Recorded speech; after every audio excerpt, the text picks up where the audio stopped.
आपने अतुल सुभाष की कहानी तो देखी होगी, जिन्होंने अपनी आत्महत्या कर ली थी, जो पत्नी से प्रताड़ित थे।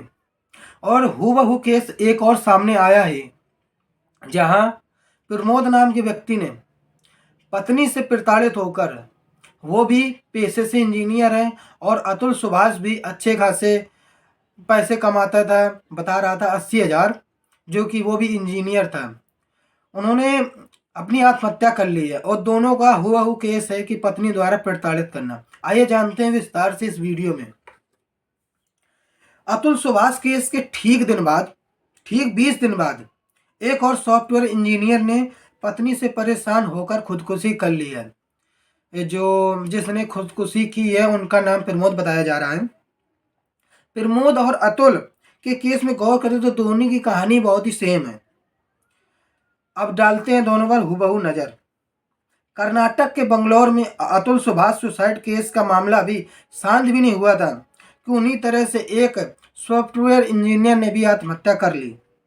जैसे अतुल सुभाष ने आत्महत्या के लिए पत्नी और ससुराल वालों को दोषी ठहरार किया था, ठीक उसी तरह प्रमोद ने भी बीबी पर भी उसे आत्महत्या के लिए मजबूर करने का आरोप लगाया। दोनों की कहानियां हूबहू नजर आ रही है। अतुल और प्रमोद दोनों ही पेशे से सॉफ्टवेयर इंजीनियर थे, अच्छा खासा पैसा कमा रहे थे, लेकिन कमी थी तो बस सुकून की। आदमी को भाई जिंदगी में क्या चाहिए भाई? सुकून। भाई उनको सुकून नहीं मिल रहा था जीवन में। वह पत्नी द्वारा प्रताड़ित किए जा रहे थे। दोनों ही अपनी पत्नियों से बहुत ही ज़्यादा परेशान थे। अतुल ने 9 दिसंबर को बंगलौर स्थित अपने फ्लैट में फांसी का फंदा लगा करके जान दे दी थी, और मरने से पहले उसने 24 पन्नों का एक सुसाइड पेपर बनाया था। जो 24 पन्नों का सुसाइड पेपर और एक वीडियो बनाया था। वहीं प्रमोद घर से बहाना बनाकर निकला, फिर वापस ही नहीं लौटा। प्रमोद के माता पिता ने थाने में उसकी गुमशुदगी की रिपोर्ट भी दर्ज करवाई। उसके बाद जाकर प्रमोद का शव नदी में जाकर के बरामद हुआ। अतुल केस तो इसमें पत्नी निकिता, सास निशा और साले की गिरफ्तारी हो चुकी है। सभी आरोपी न्यायिक हिरासत में भी हैं।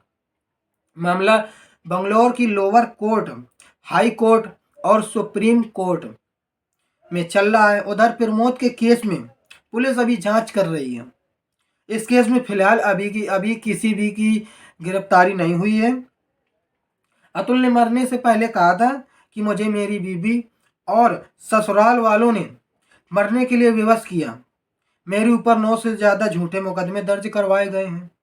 मेरे बेटे से भी मुझे मिलने को नहीं दिया जा रहा है, इसलिए मैं परेशान होकर जान दे रहा हूँ, ऐसा अतुल सुभाष ने कहा था, जो उसने वीडियो और 24 पन्नों की चार्जशीट में कहा था। अब यहाँ दूसरे केस की बात करें प्रमोद की, तो प्रमोद ने 29 दिसंबर को घर से बाहर निकले और वह वापस ही नहीं लौटे थे। तभी से वह गायब हो गए। फिर उनका शव जब मिला तो उन्होंने अपना फ़ोन घर में भी छोड़ दिया था। लंबे समय तक जब प्रमोद वापस नहीं लौटा था तो माता पिता ने उनकी रिपोर्ट दर्ज करवाई। फिर उनके शव को ढूंढा गया तो वहाँ पर एक नदी में उनका शव पाया गया, और प्रमोद हेमावती नदी के पुल के पास प्रमोद की बाइक और बैंक पासबुक बरामद हुई। इसके बाद बैंक पासबुक पर लिखे नंबर पर संपर्क किया गया, जिससे प्रमोद के पिता ने उठाया। पुलिस ने उन्हें जब बाइक के बारे में जानकारी दी तो प्रमोद की पहचान हो गई।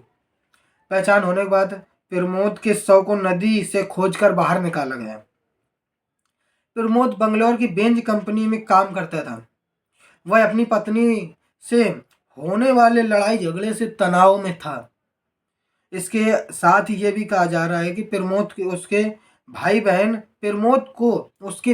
भी परेशान कर रहे हैं। इन सब से छुटकारा पाने के लिए प्रमोद ने मौत को गले लगा लिया और नदी में कूद कर उसने आत्महत्या कर ली। जब प्रमोद का शव बरामद कर लिया गया तो परिजन मौके पर पहुंचे। प्रमोद की पत्नी, अपनी मां, बच्चे प्रमोद के शव को देखने आई।